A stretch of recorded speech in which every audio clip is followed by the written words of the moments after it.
सिंधु सभ्यता की मुहरों की चर्चा चल रही है। 5वें मुहर की चर्चा चल रही है, उसके बारे में बताया जा रहा है। यह मुहर का जो अक्षर है वह अक्षर बार बार उपयोग किया गया है। यह अंतर्मुखी भावना के बारे में बता रहा है। यू के आकार का लंबा यू के आकार में दोनों तरफ दो डंडे लगे हुए हैं। अगर डंडा समानांतर है, दोनों 90 डिग्री का कोण बना रहा है मुख रेखा से, तो वह समभाव का प्रतीक है।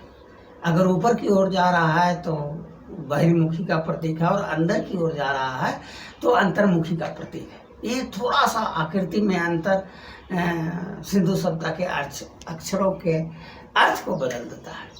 तो यहाँ यू के डंडे में अंदर की ओर झुकता हुआ दोनों तरफ दो डंडे हैं।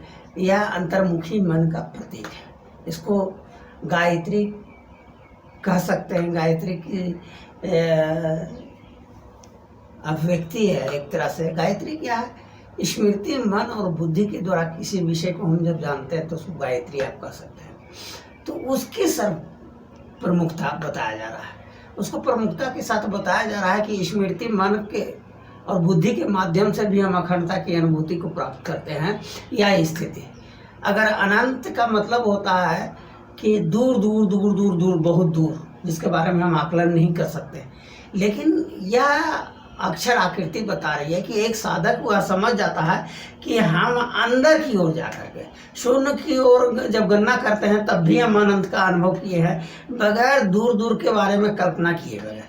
यह एक महत्वपूर्ण बात है, और यह हकीकत बात है कि अंतर्मुखी होना बहुत बड़ी चीज़ है, और अंतर्मुखी अंतर्विज्ञान को प्रकाशित करता है। हम बाह्य जगत में जी रहे हैं, बाह्य वातावरण में जी रहे हैं, दृष्टि से ही और कान से, नाक से, मुंह से, बाहर की इंद्रियों के माध्यम से हम ग्रहण कर रहे हैं। लेकिन सुनकर गणना इतना गहन हो जाता है कि हम स्मृति, मन और बुद्धि से आकाश को छोड़ नहीं पाते, और इसका नहीं छूटना अंतर्मुखी बनाता है। यह अनुभव होता है कि जो अनंत है हमारे ही अंदर छिपा हुआ। समुद्र है जो बूंद के में ही समाये है। जो समुद्र का गुण है वह बूंद में है, और जो बूंद का गुण है वो समुद्र में है। इसको इस रूप में भी आप ले सकते हैं। तो अखंडता प्राप्त व्यक्ति बाहर की भी जब कल्पना करता है तो अखंडता की अनुभव करता है, अनंत की अनुभूति करता है, और यह भी साथ साथ वह जानता है कि जो अखंड है, जो अनंत है, वह हमारे अंदर स्मृति, मन और बुद्धि के द्वारा भी हम उसको ग्रहण कर सकते हैं, उसको हम जान सकते हैं। तो इस मुहर का यह प्रमुख अक्षर है, और विभिन्न मुहरों पर इस अक्षर का बहुतायत से उपयोग किया गया।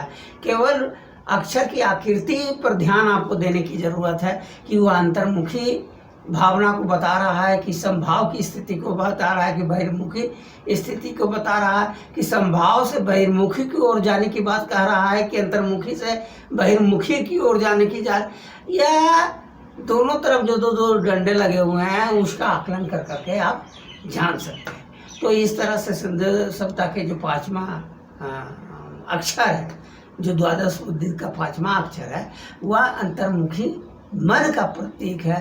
कि अंतर्मुखी के द्वारा हम अखंडता की अनुभूति जो करते हैं, वह अखंडता की अनुभूति हमारे मस्तिष्क के अंदर की गणना पर ही निर्भर करता है। यह अच्छी तरह से जान लेने की ज़रूरत है। तो जिस तरह से हम विषय को गंभीरता से लेते हैं, जानते हैं और समझते हैं, उसके प्रति जितनी धारणा हमारी बलवती होगी, अक्षर के अर्थ को जितनी गंभीरता के साथ हम लेंगे, हमारे आकाश की स्मृति उतनी प्रबल होते जाएगी।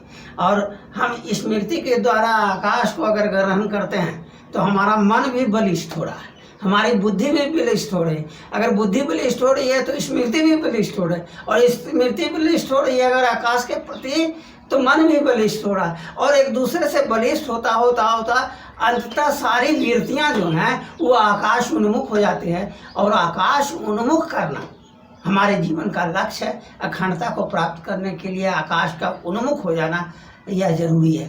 तो हम शुभारंभ भी आकाश से ही करते हैं, और अंत तो है ही नहीं, लेकिन अंततः अखंडता की अनुभूति जो होती है वो आकाश की गणना करना और यह दिमाग में बैठा लेना कि स्मृति मन और बुद्धि हमारे अंदर ही है, और हमारे अंदर स्मृति मन और बुद्धि से आकाश की विवेचना कर करके हम अखंडता की अनुभूति को प्राप्त कर सकते हैं।